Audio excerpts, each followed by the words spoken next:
بسم اللہ الرحمن الرحیم۔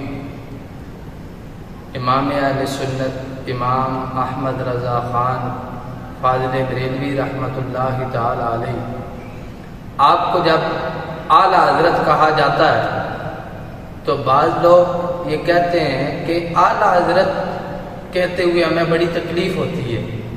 وجہ پوچھی جائے تو وجہ بیان کرتے ہوئے وہ کہتے ہیں کہ جب حضور علیہ السلام کی باری آئی تو آپ کہتے ہیں حضرت محمد مصطفیٰ۔ جب سیدنا صدیق اکبر کی باری آئی اس وقت آپ کہتے ہو حضرت ابو بکر صدیق۔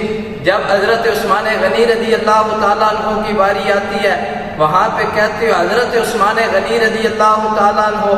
جب مولا علی رضی اللہ تعالیٰ عنہ کی باری آتی ہے وہاں بھی حضرت علی رضی اللہ تعالیٰ عنہ کہتے ہو، لیکن جب اعلیٰ حضرت کی باری آتی ہے، امام احمد رضا خان کی باری آتی ہے، اعلیٰ حضرت کہتے ہو، اس لیے ہمیں بڑی تکلیف ہوتی ہے۔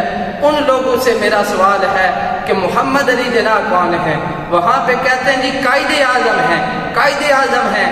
اب مجھے بتاؤ سب سے بڑا قائد اعظم محمد علی جناح ہیں یا میرے اور آپ کے آقا جناب محمد مصطفیٰ کی ذات ہے؟ لیکن وہاں پہ ان لوگوں کو یاد نہیں آتا، لیکن جب اعلیٰ حضرت کی باری آتی ہے تو وہاں کہتے ہیں ہمیں اعلیٰ حضرت کہتے ہوئے تکلیف ہوتی ہے، ہمیں بڑا مسئلہ ہوتا ہے۔ اب دیکھیے امام اعظم ابو حنیفہ، وہاں پہ جا کے کہتے ہیں جی امام اعظم، لیکن سب سے بڑے امام تو حضور کی ذات ہے، لیکن وہاں پہ انہیں کبھی یہ خیال نہیں آیا۔ وجہ کیا ہے؟ وجہ یہ ہے کہ انہیں اعلیٰ حضرت کہنے سے تکلیف نہیں ہے، اعلیٰ حضرت کی ذات سے تکلیف ہے، لہذا اعلیٰ حضرت کہنے میں کوئی حرج نہیں۔ جب کہتے ہیں کہ اعلیٰ حضرت تو اس سے مراد اپنے دور کے جو حضرت